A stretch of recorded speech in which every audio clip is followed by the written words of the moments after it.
Kasambahay, are you spending most of your time online? Naghahanap ka rin ba ng maaaring mapagkakitaan? Baka gusto mong subukan ng online selling. Ang online selling ay pagbebenta ng physical products o services na hindi nagre-require sa iyong mga customer to visit you in person dahil ang isang transaction ay ginagawa over the internet.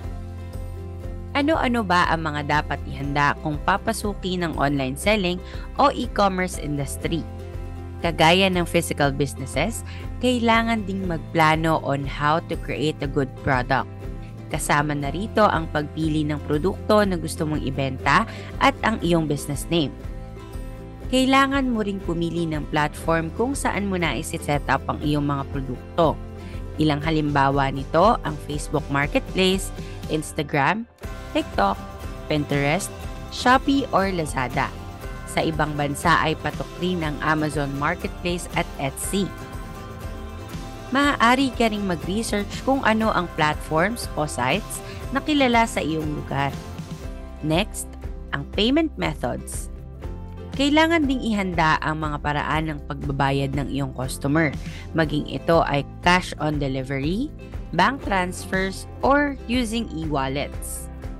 Isa rin ang storage and shipping sa isa sa alang-alang kapag magbubukas ka ng online business.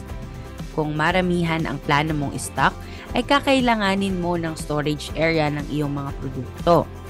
Kung wala ka namang malaking lugar for storage, maaari mo ring i-explore ang dropshipping business.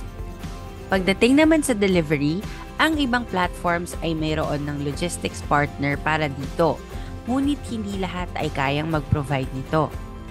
Last but not the least ay kung paano mo i-market ang iyong produkto. Mahalaga na alam mo ang mga hilig at pangangailangan ng iyong target audience. Maaari ka ring mag-research kung ano ang top trends na maaaring maging mabenta sa iyong market. Bakit magandang magsimula ng online business ngayon? Ayon sa statistics, over 75% ng mga tao worldwide ang nag-online shopping at least once a month. Dahil na rin ito sa convenience na dulot nito sa mga customer. Pangalawa ay ang availability. Since online ang iyong business, accessible ito 24/7.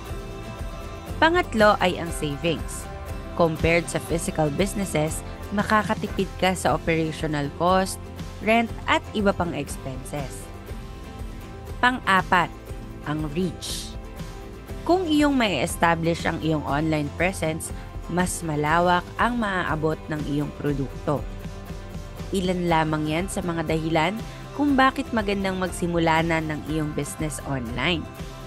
Lagi lamang tatandaan na ang online marketplace ay isang competitive market, kaya naman dapat ay palagi rin tayong naghahanap ng paraan to improve our business.